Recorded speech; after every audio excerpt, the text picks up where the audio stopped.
Tonight, you find yourself arriving at the quietest museum in the world, the kind of museum that almost nobody visits, the kind of museum that seems to exist mostly for the soft echo of footsteps and the gentle hum of warm lights.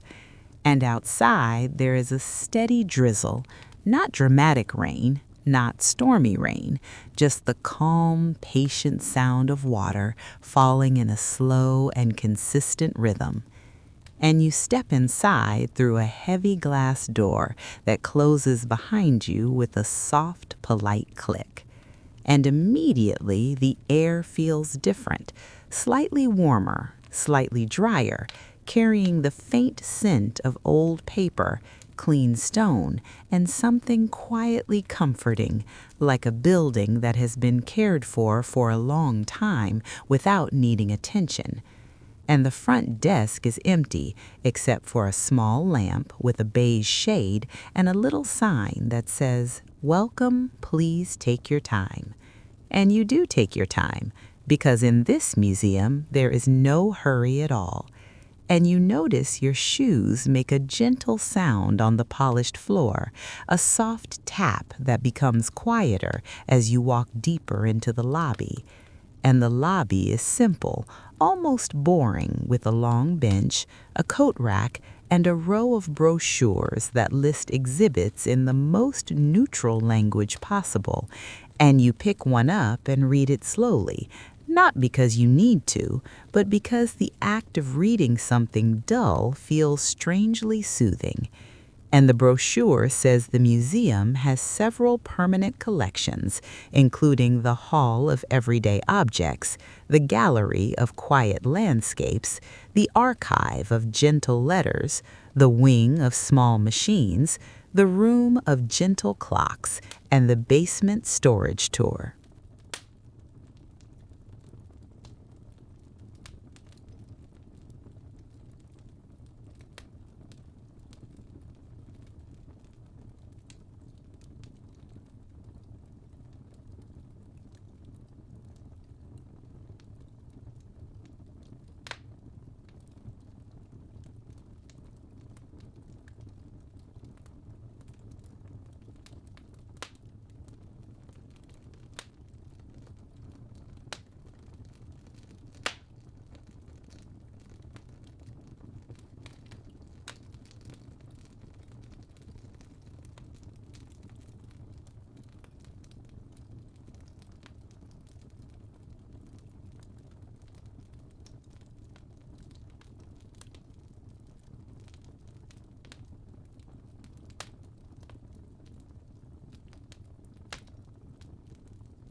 And even the words feel sleepy, like they are already asking you to slow down.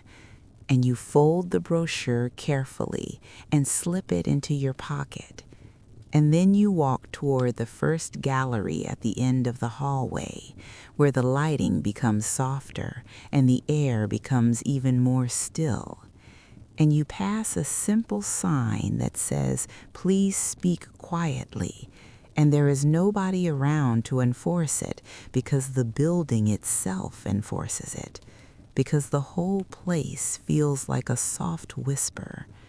And the first gallery is exactly what it promised, a collection of everyday objects arranged neatly behind glass, each object labeled with a small card printed in a simple font.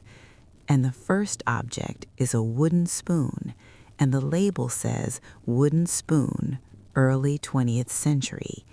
And there is nothing else dramatic about it, and you find yourself staring at it for a long moment, noticing the smooth curve of the handle, the slightly darker patch where countless hands have held it, the faint scratches from stirring, and you feel oddly calm because this spoon has lived a very ordinary life, and it has done its work, and now it rests here, in silence, under soft light. And you move slowly to the next case, and inside is a small ceramic cup, plain white, with a tiny chip near the rim, and the label says, "Teacup, Unknown Maker." And you imagine someone holding it on a quiet afternoon, not in a hurry, not doing anything important, just drinking something warm while looking out a window. And the thought is so gentle that your shoulders soften a little. And you continue to the next case, which holds a set of keys, old keys, slightly tarnished, and the label says, "Keys, Residential."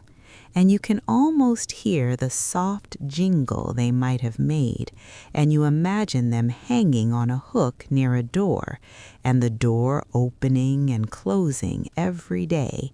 And you realize that in this museum, the story is not about excitement, it is about repetition, about routines, about the calm comfort of things that happen again and again.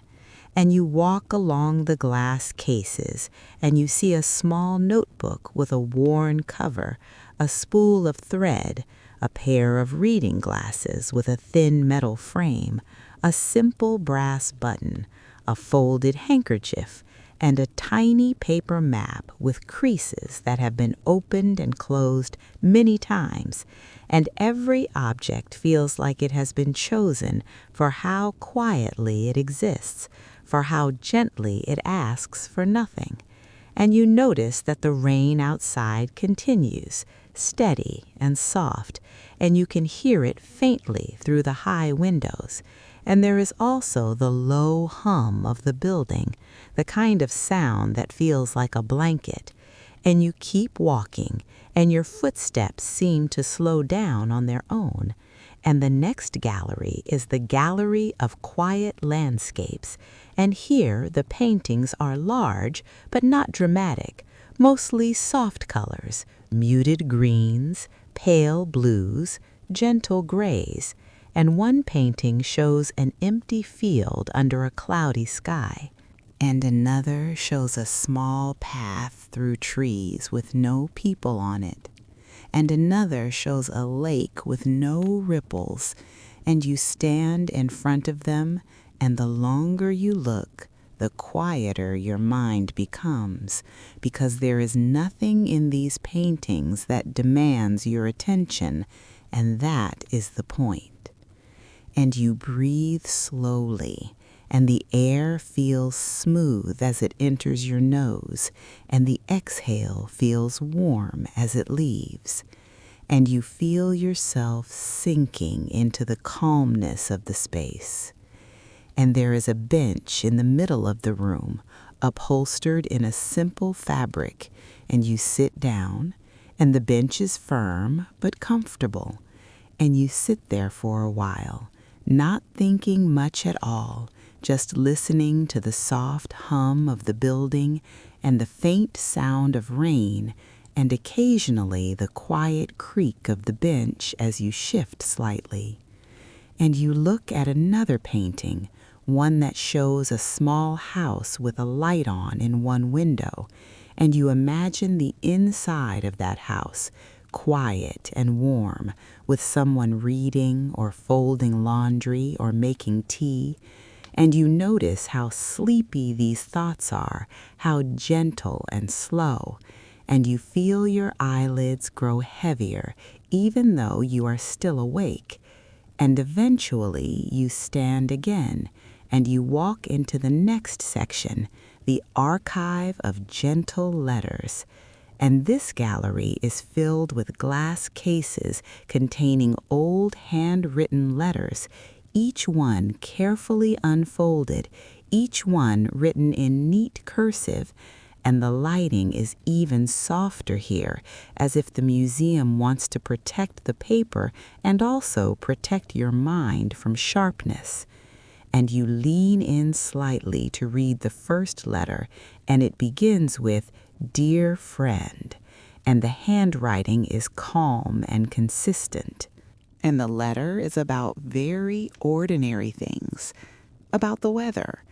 about a neighbor, about a recipe that turned out well, about the slow progress of a garden, and you read slowly, not needing to understand every word, just letting the shapes of the letters and the rhythm of the sentences wash over you. And you move to another case, and the next letter is a thank you note, and another is a short message about traveling by train, and another is a note about sending a parcel, and none of them contain anything urgent, and you realize that urgency is completely absent here, and it feels like a relief. And you walk along the cases, and the glass reflects the warm lights above, and you see your own reflection faintly, soft and blurred. And you keep moving, and the rain continues outside, and the museum remains quiet, and you feel as if you are walking inside a slow dream. And at the end of the gallery, there is a small doorway leading into the wing of small machines, and the sign is written in a simple font, and you step through, and you find a room filled with small mechanical objects, not loud machines, not dramatic machines, but gentle ones, like hand-crank tools, small gears, old measuring instruments, and tiny devices designed to do very specific tasks. And the first display is an old pencil sharpener, mounted on a wooden base, and you can almost hear the soft grinding sound it might have made, and you imagine turning the crank slowly, watching a pencil become sharp again, and the thought feels satisfying in a quiet way. And the next display is a set of scales, small and precise, with tiny weights lined up in a row, and you imagine placing something on one side and watching the balance settle, and you feel your breathing slow down even more, as if your body is matching the steady patience of these objects, and you move to a glass case containing a small brass compass, and the needle is still, resting, and you imagine it pointing north,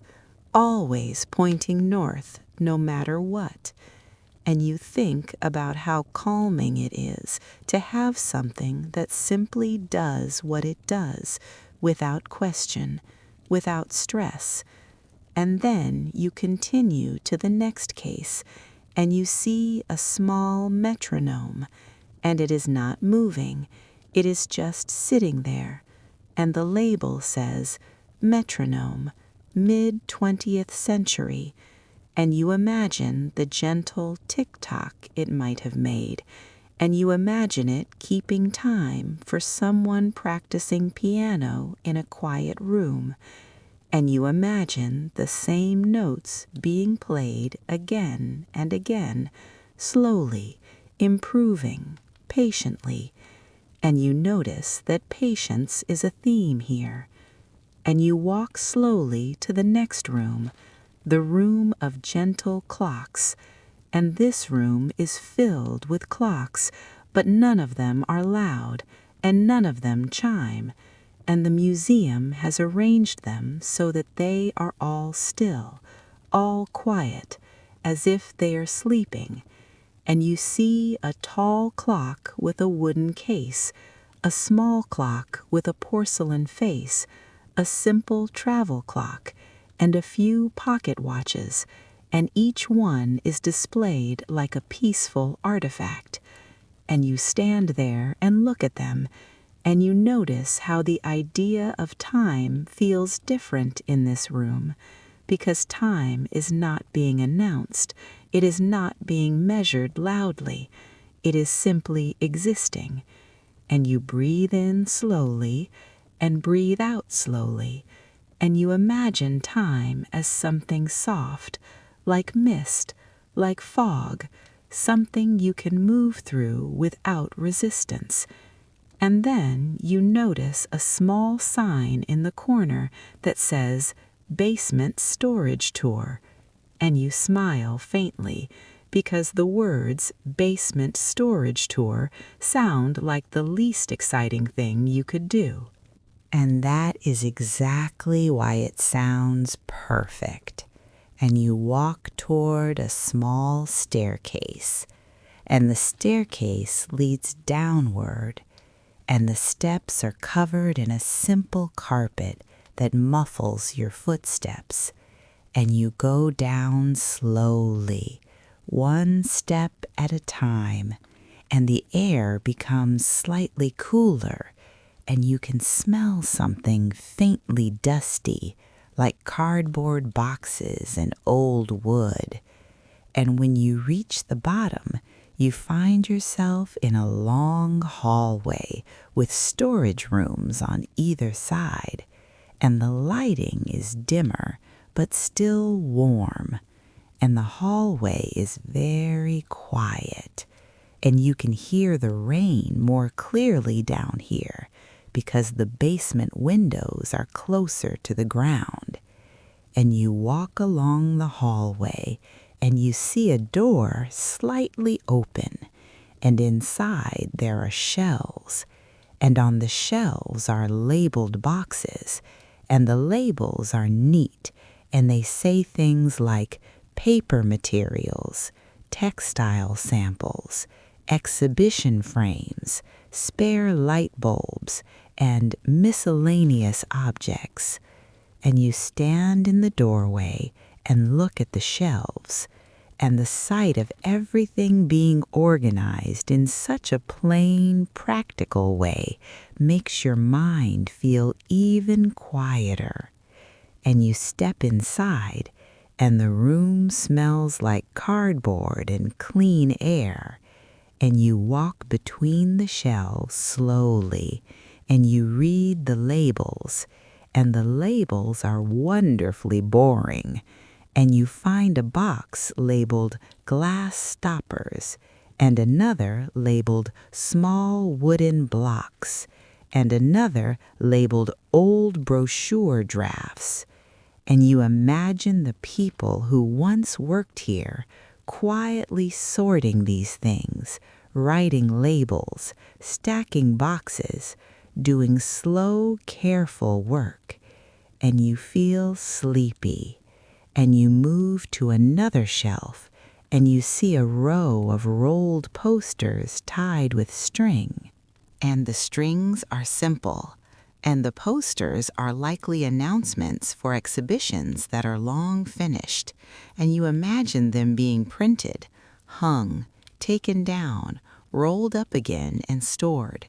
And you feel a sense of calm continuity, as if everything here is part of a gentle cycle, and you leave the storage room and continue down the hallway.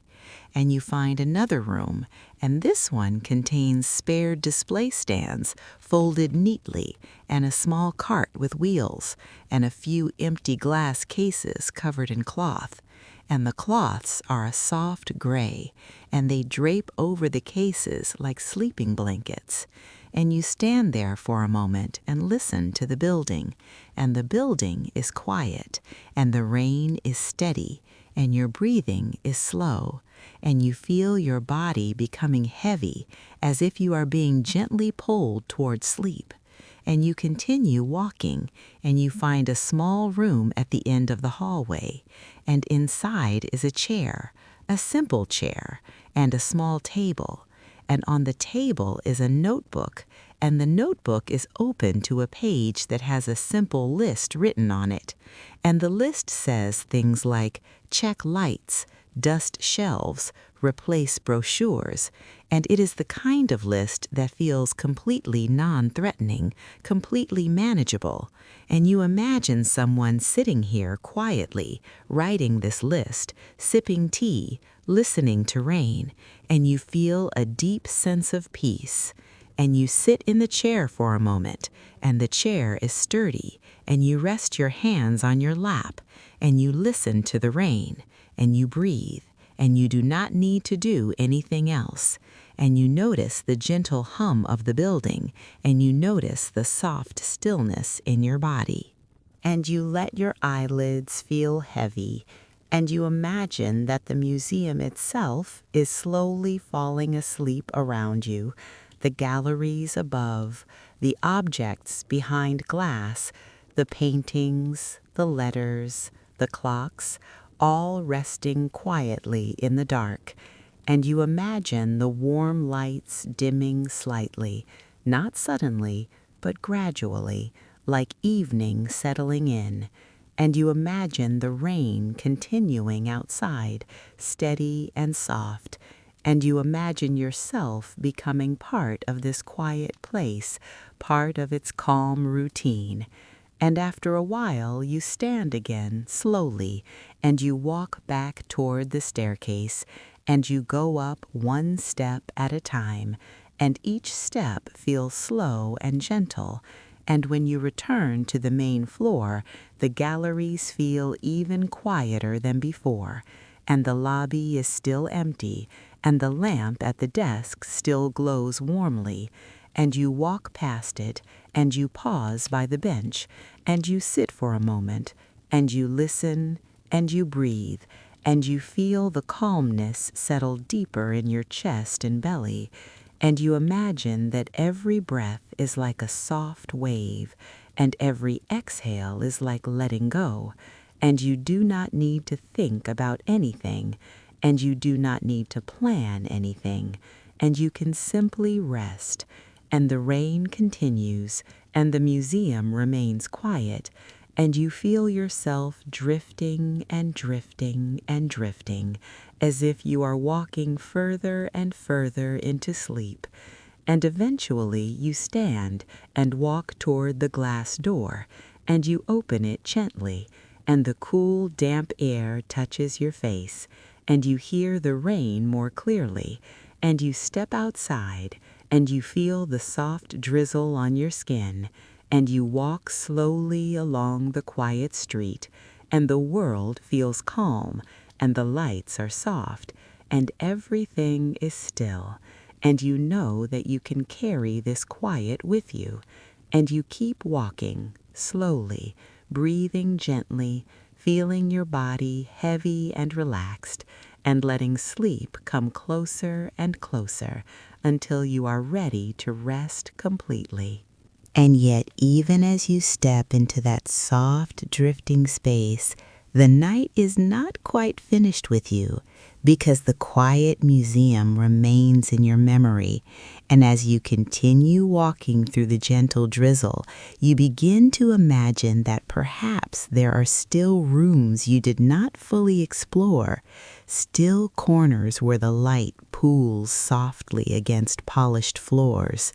And so in your mind you return, not with urgency, not with excitement, but with the same slow, unhurried steps,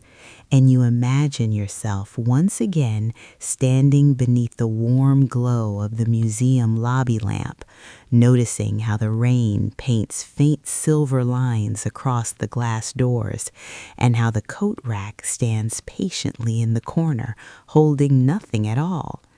And you realize that emptiness here is not lonely, but peaceful.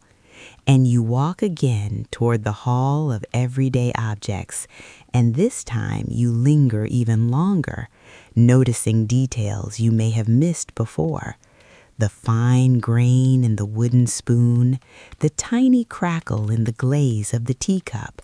the delicate hinge of the reading glasses,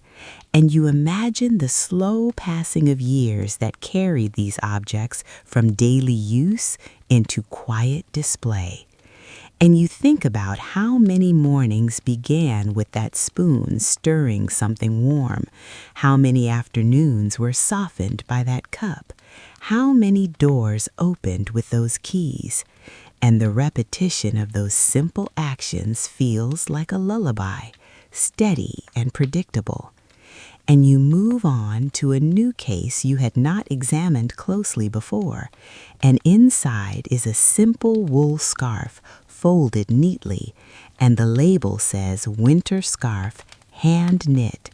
And you imagine someone sitting by a window on a gray day, knitting patiently row by row, the yarn slipping through their fingers, the rain tapping softly outside, just as it is tonight.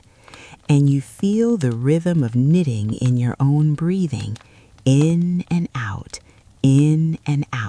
slow and steady. And then you notice a small wooden chair displayed beside it, and you imagine it tucked beside a kitchen table, holding someone through countless ordinary meals. And you begin to feel that ordinary things are not dull, but deeply comforting, because they do not demand anything dramatic from you.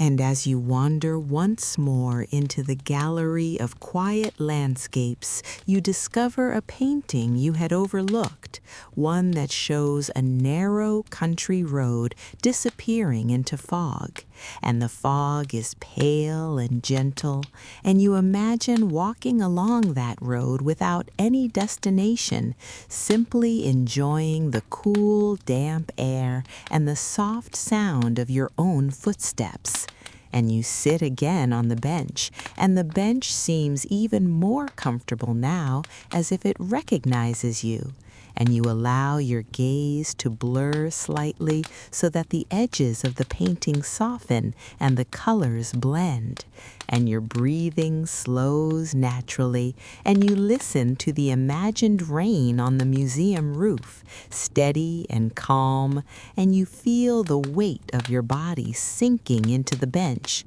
And when you stand again, your movements are slower still, almost floating, and you return to the archive of gentle letters, and this time you do not read the words at all. You simply admire the curves of the handwriting, the loops and lines that once carried small pieces of someone's day, and you imagine ink drying slowly on paper, envelopes being sealed carefully, stamps pressed into place, letters traveling quietly from one place to another, and none of it urgent, none of it rushed, and you sense that even communication once moved at a pace that allowed breathing room. And you wander again into the wing of small machines and imagine the metronome ticking very slowly now. Tick, pause, tuck, pause, matching the rhythm of your own slowing thoughts. And you imagine the compass needle resting faithfully in its direction, and the scales balancing with quiet certainty. And you notice how these small devices exist without anxiety, simply performing their gentle tasks. And you feel that you too can exist in that way, without urgency, without pressure, simply breathing, simply being. And when you return to the room of gentle clocks, you imagine that instead of measuring time, they are holding it softly, like hands cupped around water. And you picture each clock face as a calm moon, pale and luminous in dim light. And you breathe in slowly and breathe out slowly, and time seems to stretch and thin like mist.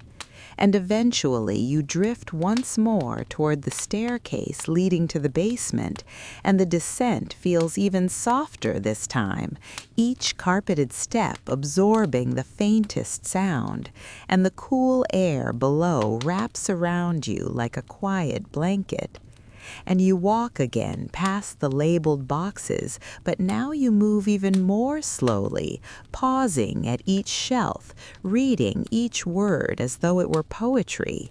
Glass stoppers, textile samples, spare light bulbs. And the simplicity of those words feels grounding, and you imagine someone carefully placing each item into its proper box, closing the lid gently, aligning it neatly on the shelf, and you feel that same careful gentleness settling into your own body. And you wander into the small room with the chair and the notebook once more, and this time you sit for longer, and you imagine writing your own simple list in that notebook, perhaps words like breathe slowly, listen to rain, rest here, and you smile faintly at how uncomplicated those tasks are, and you allow your shoulders to drop, and your jaw to soften, and your eyelids to grow heavy. And you imagine the museum closing for the night, the lights dimming gradually, the rain continuing its steady rhythm outside, and you picture yourself lying down somewhere safe and warm, perhaps on that simple bench in the gallery, perhaps in a quiet corner of the basement. And you imagine the building holding you gently as it settles into silence, and the hum of the lights fading into the background, and the rain becoming the only sound, soft and repetitive like breathing. And you feel yourself drifting again, drifting through halls of muted colors and soft echoes, drifting past glass cases and quiet paintings, drifting down carpeted steps and through labeled shelves, and everything grows softer and slower and dimmer, and your thoughts become lighter and more distant, and the museum becomes a gentle blur of warm light and steady rain, and you are no longer walking, but floating, no longer exploring, but resting, and the quiet wraps around you like a blanket, and the steady drizzle outside becomes a lullaby, and you let yourself sink fully into that softness, breathing gently, drifting slowly, and now letting that drifting continue a little longer, as if there is an extra layer of quiet available beneath the first quiet, and as if you can slide gently into it. And in that deeper quiet, you notice new, smaller details, like the way the lobby lamp casts a soft oval of light on the desk, like the way the brochure rack holds the same brochures in the same neat order, like the way the bench sits patiently without needing anyone to sit on it. And you imagine the museum after midnight when the rain is still falling and the street outside is empty and the building is simply existing, and you imagine walking again through the hallway with the "Please speak quietly" sign, and you notice how even the sign feels calm. and you drift once more into the hall of everyday objects, and this time you give yourself permission to move even more slowly than before, slowing down as though each step is part of a gentle ritual, and you stop at the wooden spoon again and imagine the kitchen it came from, a quiet kitchen with a window that looks out on a small garden, and you imagine the spoon resting in a ceramic jar on a counter, and you imagine the simple sounds of that kitchen, a kettle warming, a drawer opening, a towel being folded, and you breathe gently as those imagined sounds settle your mind. And then you move to the teacup again and imagine the warmth of it in your hands, the steam rising, the calm pause of sipping. And you feel how naturally that image makes your eyelids heavy. And then you move to the keys again and imagine them unlocking the same door every evening. And you imagine the soft click of the lock and the quiet relief of being home. And you feel that same relief in your chest. And you continue to the notebook, and you imagine it being opened at a table and a simple list being written, and the simplicity of lists feels soothing. And you imagine writing down small tasks like water plants, wash cups, close curtains, and each task feels unimportant in the best way. And then you drift to a new display case you had not lingered on before, and you see a plain metal paperclip enlarged under glass labeled paperclip.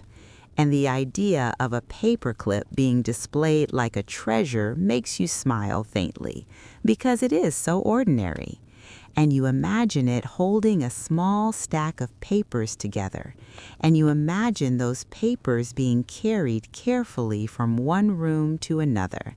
and you imagine how quietly they would rustle, and you feel how quiet rustling is. And then you move to another case with a small eraser, and you imagine the soft crumbling bits it might leave behind, and you imagine a pencil making gentle marks on paper, and the eraser slowly removing them. And the act of erasing feels like a sleepy metaphor for letting thoughts fade away. And you stand there and breathe, and you allow your mind to erase itself gently, thought by thought, until only the calm remains. And now you drift again into the gallery of quiet landscapes and sit on the bench once more.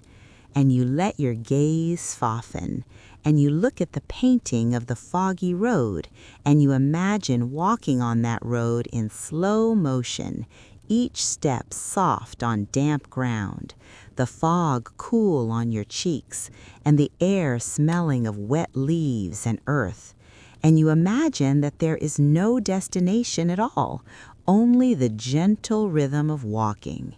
And you breathe in and breathe out with that rhythm, and you let your shoulders soften and your hands relax, and you let your thoughts move slower. And then you stand and move to another painting, one that shows a small bridge over a still stream. And you imagine standing on that bridge and watching the water move slowly beneath. And you imagine raindrops making tiny circles on the surface, circle after circle, and you feel that repetition soothe you. And you move to a painting of a field under clouds again, and you imagine the field moving softly in the breeze, and the clouds drifting slowly, and you imagine time moving at that same pace, and you feel safe in that slow pace. And then you drift back into the archive of gentle letters and allow your eyes to follow the lines of handwriting as if they are calm waves, up and down, loop and line. And you imagine the person who wrote them sitting at a desk with a small lamp, similar to the museum lamp. and outside their own window perhaps the rain was falling too, and you imagine them pausing to think of a word, dipping a pen, continuing, and the slow, careful motion of writing feels like a lullaby, and you let that lullaby wash over you. And you wander to another case where a letter is folded neatly, and you imagine the simple action of folding, crease by crease, and you imagine sealing an envelope, and you imagine placing it in a stack to be mailed, and none of it rushed, and you feel your breathing deepen and slow. And then you drift to the wing of small machines again and imagine the pencil sharpener, the scales, the compass, the metronome, each one existing quietly. And you imagine turning the crank again, slowly, and you imagine the pencil becoming sharp, and you imagine the tiny shavings falling in a small spiral, and you imagine brushing them aside, and you imagine the calm satisfaction of completing a small task. And then you imagine placing a tiny weight on the scale and watching the balance settle. And you imagine that your mind is like that scale settling into perfect balance. And then you imagine the compass needle resting, and you imagine your own attention resting. And then you imagine the metronome again, and this time you imagine it ticking at the slowest possible speed. Tick, long pause. Talk, long pause. And in each pause you feel yourself drifting further toward sleep. And then you move again into the room of gentle clocks and imagine each clock as a soft lantern of quiet time. And you imagine that none of the clocks are measuring time right now. They are simply holding the idea of time gently.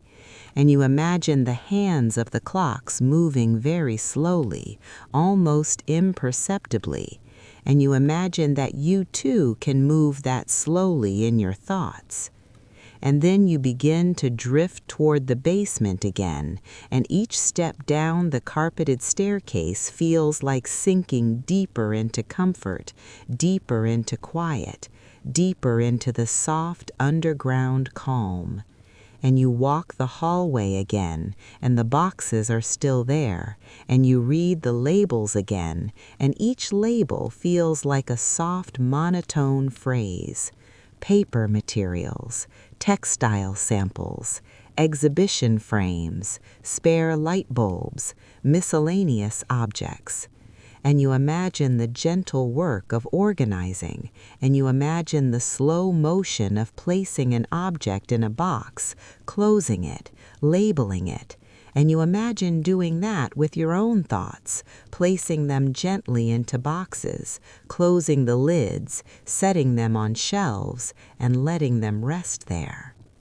And you find yourself again in the small room with the chair and the notebook, and you sit, and you imagine the rain outside as a steady background sound, and you imagine your breathing matching it, and you imagine your body becoming heavier and your mind becoming softer, and you imagine the notebook still open, and you imagine writing a few more simple lines, perhaps rest now, perhaps sleep, perhaps nothing, and you smile faintly again, and you allow your eyes to close in your imagination, and you imagine the museum lights dimming further and the building settling further into silence, and you imagine yourself drifting in that chair, drifting in that calm, and you imagine that you remain there for a long time, long enough for the rain to continue without change, long enough for your thoughts to become almost non-existent, long enough for the quiet to feel like a warm blanket. And then, still in this gentle dream, you imagine standing again and walking back up to the main floor one more time, not because you need to, but because walking slowly in this quiet place feels like rocking yourself to sleep. and you reach the lobby again, and the lamp still glows, and the bench still waits, and the brochures still rest in their rack, and you sit on the bench and breathe, and you listen to the rain, and the rain is steady, and the building hum is steady, and your breathing is steady, and your eyelids are heavy, and you feel your body relaxing in every small place, and you notice the softness in your shoulders, the softness in your jaw, the softness in your hands, and you imagine that the calm of the museum is spreading through you like warm light,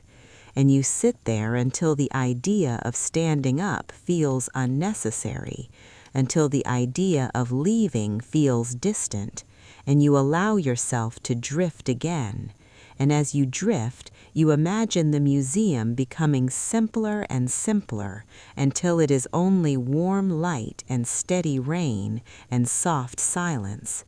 And then even the light fades and only the rain remains, and even the rain becomes a gentle blur, and you float in that blur, breathing gently, drifting slowly, until there is nothing left to do and nowhere left to go, and you can rest completely.